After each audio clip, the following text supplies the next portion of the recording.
Assalamualaikum warahmatullahi wabarakatuh. Baik, pada kesempatan kali ini saya ingin menjelaskan tentang konsep dan pelanggaran pasal 1381 KUH Perdata. Ini saya atas nama Rifki Khairul Madani, yang mana akan membahas tentang perikatan hapus di pasal 1381 KUH Perdata ya.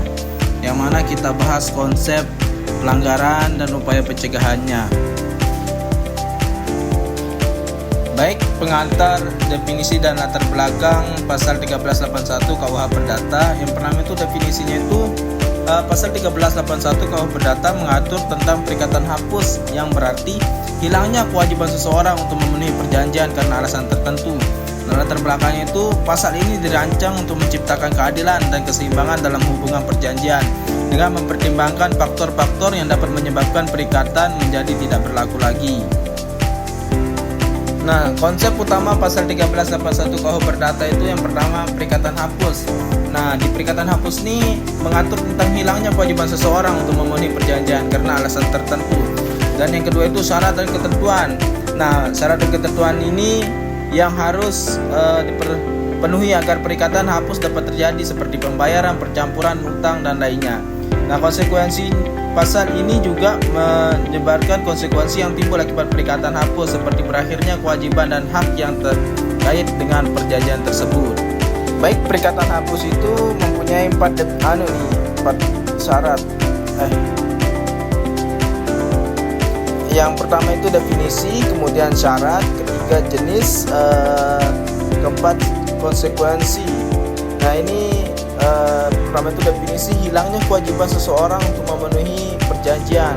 Nah, syaratnya ada di pasal 13 KUH Perdata, 1381 KUH Perdata. Kemudian jenis, pembayaran, percampuran utang dan lainnya. Konsekuensinya itu berakhirnya kewajiban dan hak.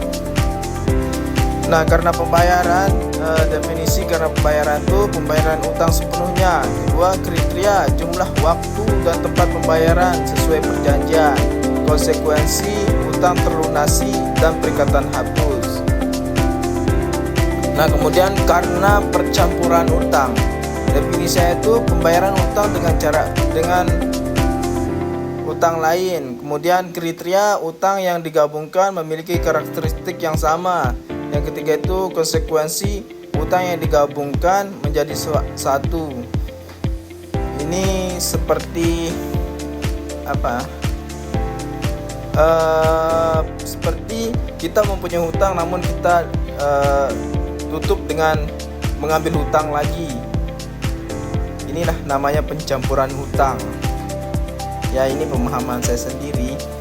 Nah, kemudian pihak-pihak yang terlibat dalam pelanggaran pasal 1381 KUH Perdata itu yang pertama, pemberi hutang, pihak yang berhak menerima pembayaran utang, dan yang kedua, pembayar atau pihak yang memiliki kewajiban untuk membayar utang. Atau ini pemberi hutang ini adalah debiturnya, kemudian yang pembayar hutang nih apa istilahnya? Yang berutang dah, orang yang minjem uang. Ya, itu lupa saya apa namanya, kreditur sama debitur. Ya, itu pemberi utang itu kreditur, kemudian yang pembayaran itu debitur. Nah, upaya pencegahan pelanggaran pasal 1381 KUH Perdata itu yang pertama itu klarifikasi perjanjian. Pastikan semua klausul dalam perjanjian jelas dan mudah dipahami oleh kedua belah pihak. Nah, yang kedua itu kesepakatan tertulis. Nah, buat perjanjian tertulis dan tanda tangani oleh kedua belah pihak untuk menghindari kesalahpahaman. Nah, konsultasi hukumnya itu untuk memastikan perjanjian Anda sesuai dengan peraturan yang berlaku.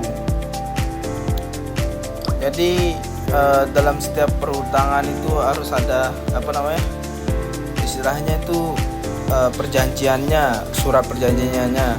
Nah, penyelesaian sengketa terkait pelanggaran pasal 1381 KUH Perdata. Yang pertama itu negosiasi dan mediasi. Yang kedua proses hukum. Yang ketiga eksekusi putusan. Nah, jika salah satu konsumen ini yang kita kasih pinjam itu belum mampu membayar, kita kasih salah satu penyelesaiannya itu dengan cara kita mediasi dulu lah, apakah kita ingin memberikan waktu tambahan untuk pembayaran utangnya atau gimana gitu. Nah kalau tidak bisa, nah baru kita ke proses hukum. Nah kesimpulan dan rekomendasi saya nih, pentingnya perjanjian, pastikan perjanjian Anda jelas, adil dan sesuai dengan peraturan yang berlaku. Dan yang kedua itu upaya pencegahan, lakukan upaya pencegahan untuk menghindari pelanggaran pasal 1381 KUH Perdata. Dan yang ketiga, konsultasi hukum, konsultasikan dengan ahli hukum untuk mendapatkan paduan yang tepat. Oke, cukup sekian yang dapat saya sampaikan, kurang lebihnya mohon maaf. Assalamualaikum warahmatullahi wabarakatuh.